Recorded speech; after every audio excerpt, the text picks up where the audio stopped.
যতটুকু পেরেছি আমার কাজটা আমি বন্ধ করেছি। আমার কাজটা ইউনিয়ন মাফিক ভাবে আমাদের কাজটা বন্ধ হলো এই কারণে, আমাদের 15 দিন যেতে বলেছিল, 15 দিন মানে বিএসএনএল অবস্থা খুব খারাপ হয়ে গেছিল, তাতে সংসার চলবে না, আমি বন্ধ করলাম কাজটা করে। তখন এই টাকার থেকেই আমি ওনার কাছে 60,000 টাকা নিয়েছিলাম। কেন? আমার ছেলেকে সুধীর মেমোরিয়ালে ভর্তি করবো বলে 60,000 টাকা ক্যাশ দিতে হবে, কিন্তু ওনাকে আমি বলেছি ইন্টারেস্টে খাটাবো, যেহেতু আমি যদি ছেলের কথা বলি উনি আমাকে দেবেন না, সব আমি যেটা বলছি কিন্তু স্পষ্ট কথা। তখন উনি আমাকে দেয়, ও জানে। তখন ওই 60,000 টাকা দিয়ে আমি সুধীর মেমোরিয়ালে ভর্তি করলাম, কিন্তু বাকি পুরো 90,000 টাকা কিন্তু আমার ঘরে আসলো যে আমাকে টাকাটা দিতে হবে, আমার মাথাতেই কিন্তু আসলো। ঠিক আছে, ওই আমি তখন ওই টাকাটা ওনাকে ওই কারণে কেন দিতে পারিনি, আমি জানি এলআইসির টাকাটা আমি ঠিক তুলে দিয়ে দেবো, না এলআইসির টাকা তুলতে পেরেছি, না ব্যাংকের টাকা কিছু জমা করতে পেরেছি, আমার টাকা দেওয়া হয়েছে। টাকাটা আলটিমেটলি তো আমার, আমি তো লোনটা তুলে দিয়েছি আমার এলআইসি। তোমার বাবার টাকাটা আসলো কোথা থেকে? এখানে তোমার বাবাকে আমাকে ক্যাশ দিয়েছে, তোমার বাবার ঘর থেকে আমি ব্যাংকে লোন করে দিয়েছি, সেই টাকা তুমি আমাকে দিয়েছো ব্যাংক ছেলেকে ভর্তি করার জন্য। তুমিও জানো, তুমি এই কথাটা বলতে বলেছো, আমি সেটাই বলেছি, তখন আমাদের দুজনেরই একই কথা, তাই তো? তাহলে সেইটা দিয়ে আমি ভর্তি করলাম। এখন টাকাটা আমি মেটাতে পারিনি, তাই ওনার টাকা এখন উনি বলছে আমার টাকা। তাহলে কিসের টাকা তোমার?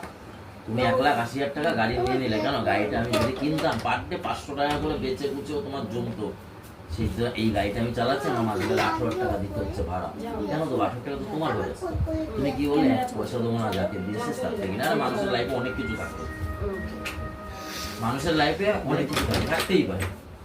গাড়ি আছি ভাই, তুমি আমার সামনে দাঁড়িয়ে অন্য মানুষের লাইফে অনেক কিছু থাকতে পারে।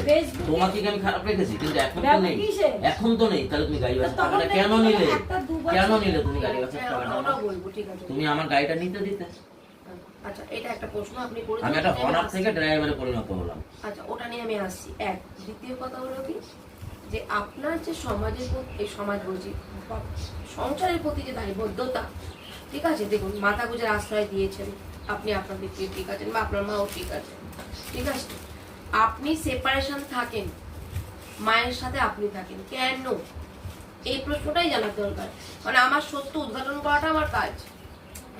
থাকি বলতে কবে থেকে থাকেন, কেন থাকেন, সেপারেশন কেন? আমি আমি আমি থাকি এই কারণে যে আমি কাজ করি, পাপের কাজ করি। আমি যাচ্ছার সাথে আমাকে ডাইরেক্ট বলেছে, আমি এর সাথে ওর সাথে শুয়ে বেড়াই, বাড়ি কাজ করি বলে।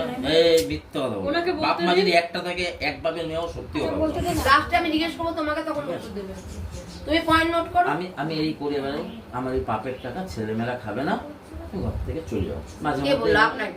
মাঝে মধ্যে ঘর থেকে বেরিয়ে যেতে বলে, চলে যাও, ঠিক আছে। আমি বাজার ঘাট করলো, এই খাবার খাবে না, আমার ছেলেরা খাবে না, বাপের টাকায় খাবে।